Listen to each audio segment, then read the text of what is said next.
But there's another layer, less visible yet profoundly influential. The set of experiences, values, beliefs, and memories that we carry everywhere we go.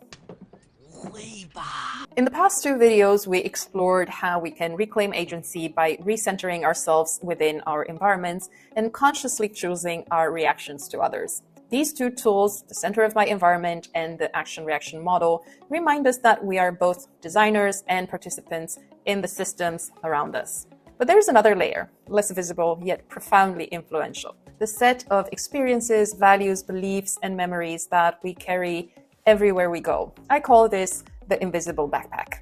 What is the invisible backpack? Every person walks through life with an invisible backpack, a metaphor for the sum of our lived experiences since birth.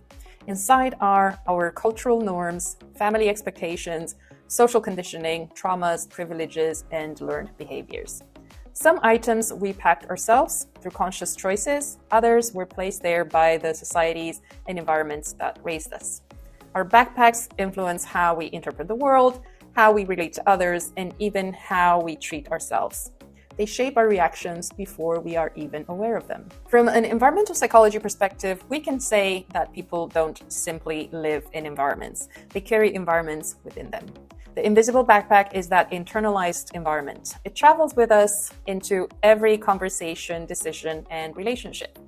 Why it matters to become aware of it? Most conflicts, whether personal or societal, are not caused by malice, but by unexamined backpacks colliding. When two people meet, they don't just meet as individuals, their invisible histories meet too. If we are unaware of what we carry, our past can unconsciously dictate our present. We might react defensively to harmless feedback because it reminds us of a childhood criticism, or distrust authority figures because of earlier experiences of powerlessness. Without awareness, we keep repeating old emotional patterns, mistaking them for objective truth. Becoming aware of our invisible backpack is therefore a liberating act of self-knowledge.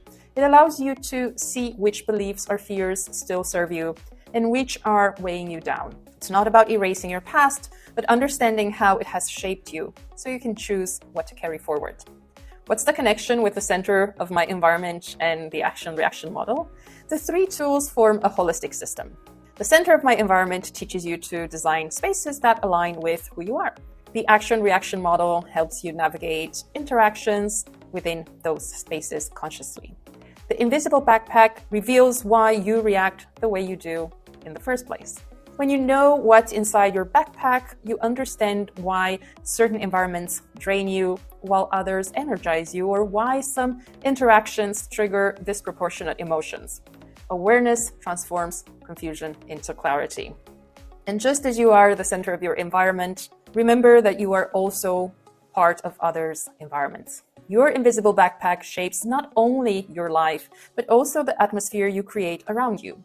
Every unpacked fear or prejudice suddenly influences how others feel in your presence. By becoming conscious of your own backpack, you contribute to building environments where more people can feel safe, seen, and valued.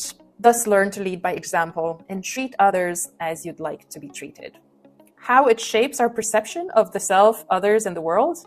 Our backpacks are like invisible filters. They determine what we notice, what we ignore, and what we interpret as normal.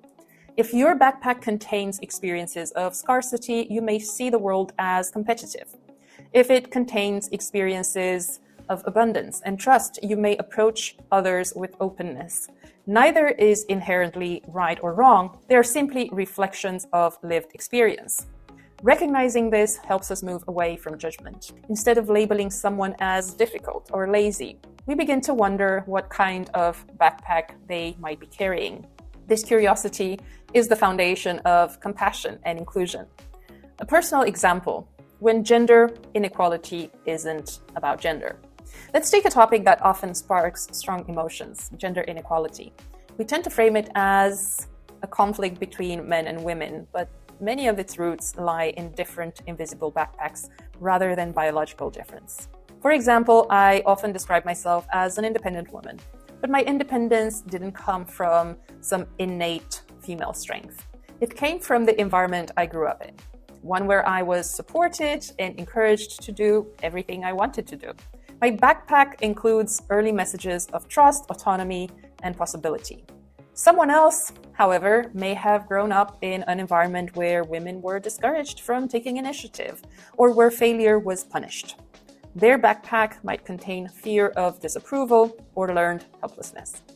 Seen through this lens, gender inequality becomes less a matter of identity and more a matter of growing up environment. We are all shaped by the invisible stories our environments have written into us. When we recognize this, conversations about equality become less accusatory and more constructive. Instead of us versus them, we begin to ask what environments created these different backpacks, and how can we design new ones that empower everyone. The invisible backpack and inclusion. Creating an inclusive and equitable world starts with unpacking our backpacks. Every bias, assumption, or emotional reaction we hold is a clue to what's inside. When we take the time to examine these inner contents, we build empathy for others who carry different loads. We realize that diversity is not just visible, it's deeply psychological and experiential.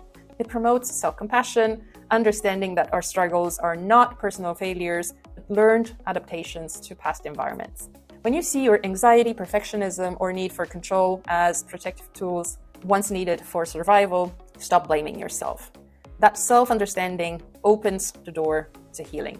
Similarly, recognizing others' behaviors as reflections of their own backpacks reduces frustration and anger. You stop taking everything personally. Emotional space opens up, and with it comes peace. Here's a simple practice to try. Find a quiet moment and imagine placing your invisible backpack on a table. Open it gently.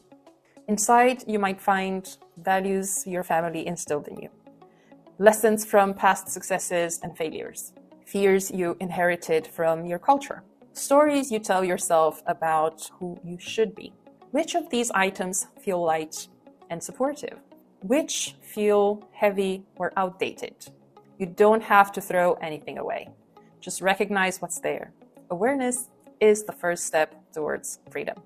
Towards the end, I would like to say that no two invisible backpacks are the same. Even people raised in the same family or culture will have their experiences packed differently, and that's what makes human interaction both challenging and beautiful. When we stop assuming that others carry the same backpack as ours, we replace judgment with curiosity. We begin to listen, learn, and connect more deeply. Ultimately, the invisible backpack invites us to approach ourselves and the world with gentleness, to understand before correcting, to inquire before judging, and to design environments where all kinds of backpacks can coexist with dignity. 实在太好了。